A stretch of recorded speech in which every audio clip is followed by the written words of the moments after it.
President Trump proclaimed that the United States stands, in his words, at the birth of a new millennium, ready to unlock the mysteries of space.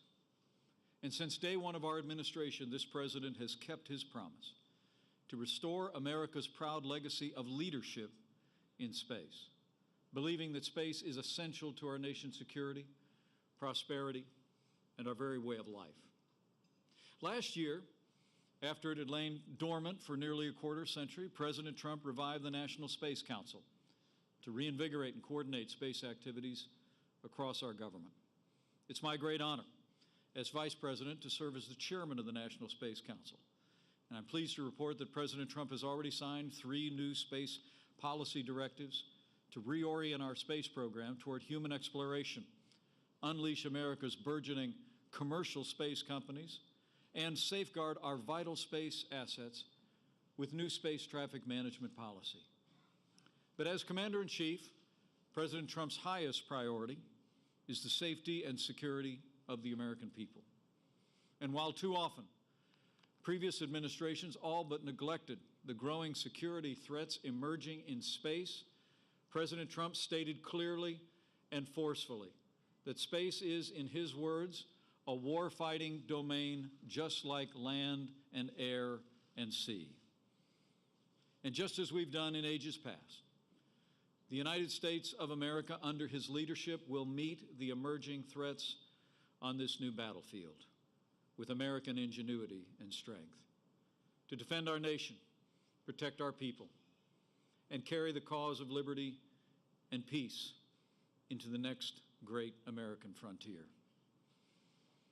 In 1939, at the start of the Second World War, the U.S. Army Air Corps was still a fledgling organization. But as Nazi air forces bombed their way from Warsaw to London, our military commanders took decisive action then to meet that new threat head on. By 1945, the American military had nearly 30 times the number of planes and 85 times the number of pilots and support crews compared to just 6 years earlier. America and our allies emerged victorious from World War II because of the strength of our armed forces and because our armed forces adapted to meet the emerging threats of the day.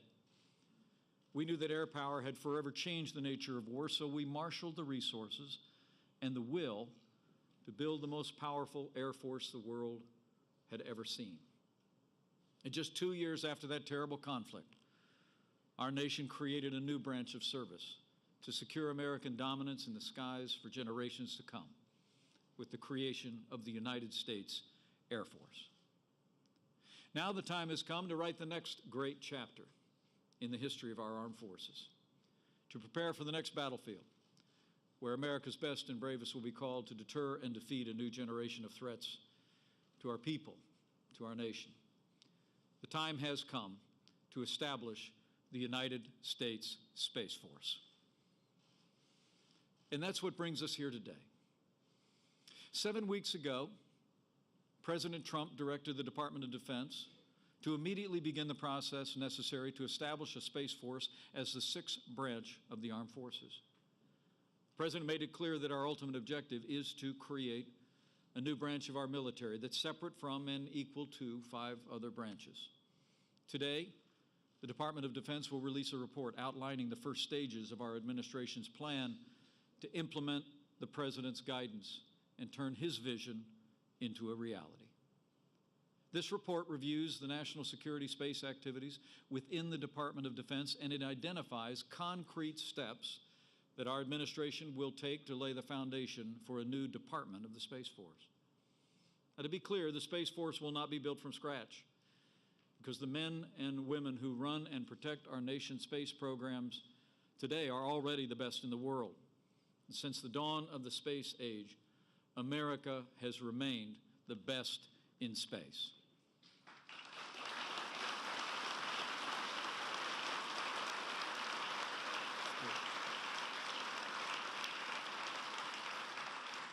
Over the past 60 years, the United States has assembled the largest and most sophisticated constellation of military and intelligence satellites in the world.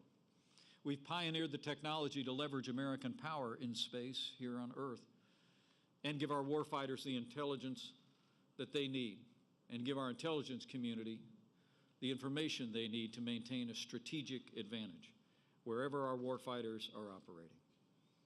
Across this department and our intelligence agency, there are literally tens of thousands of military personnel, civilians, and contractors operating and supporting our space systems.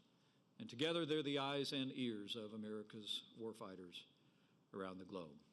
And they do a remarkable job. I've seen their work firsthand.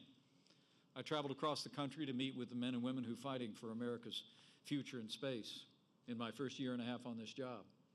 From the airmen of the 50th Space Wing at Schriever Air Force Base, whose fleet of surveillance, navigation, and communication satellites increase the agility, precision, and effectiveness of our armed forces, to the engineers of the Missile Defense Agency at Redstone Arsenal in Alabama, who are forging the next generation of rockets to strengthen our missile defense, to the many other bases and facilities across the country where our men and women in uniform work together with our intelligence community and our allies to protect our people, our nation, and our interests around the world.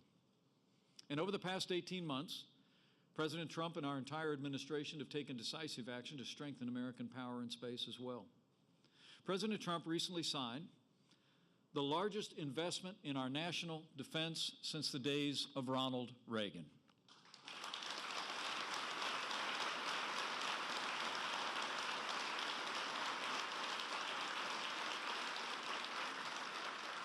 And that new defense budget included new resources for 2 cutting-edge military communication satellites and nearly $1 billion for our space defense programs.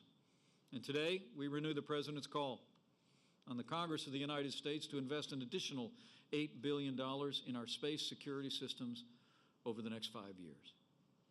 The men and women of this department have also taken historic steps to secure American leadership in space.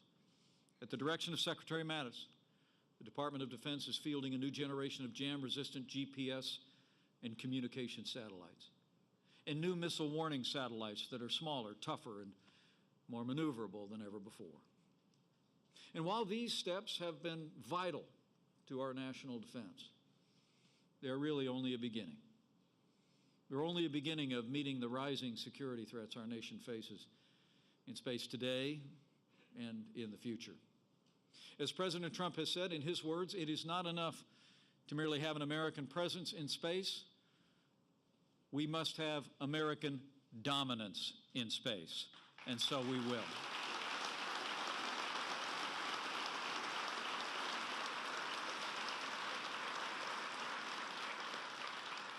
And that's precisely why we're beginning the process of establishing the Space Force as the 6th branch of our armed forces. Just as in the past, when we created the Air Force, establishing the Space Force is an idea whose time has come. The space environment has fundamentally changed in the last generation. What was once peaceful and uncontested is now crowded and adversarial. Today, other nations are seeking to disrupt our space-based systems and challenge American supremacy in space as never before. For many years, nations from Russia and China to North Korea and Iran have pursued weapons to jam, blind, and disable our navigation and communication satellites via electronic attacks from the ground. But recently, our adversaries have been working to bring new weapons of war into space itself. In 2007, China launched a missile that tracked and destroyed one of its own satellites, a highly provocative demonstration of China's growing capability to militarize space. Russia's been designing an airborne laser to disrupt our space-based system, and it claims to be developing missiles that can be launched from an aircraft mid-flight to destroy American satellites. Both China and Russia have been conducting highly sophisticated on-orbit activities that could enable them to maneuver their satellites into close proximity of ours, posing unprecedented new dangers to our space systems. Both nations are also investing heavily in what are known as hypersonic missiles, designed to fly up to 5 miles per second at such low altitudes that they could potentially evade detection by our missile defense radars. In fact, China claimed to have made its first successful test of a hypersonic vehicle just last week. China and Russia are also aggressively working to incorporate anti-satellite attacks into their warfighting doctrines. In 2015, China created a separate military enterprise to oversee and prioritize its warfighting capabilities in space. As their actions make clear, our adversaries have transformed space into a warfighting domain already, and the United States will not shrink from this challenge.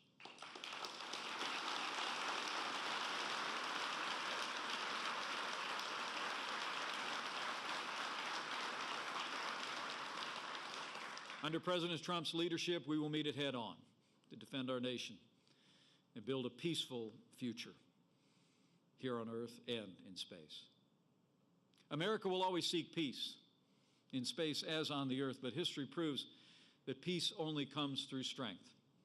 And in the realm of outer space, the United States Space Force will be that strength in the years ahead.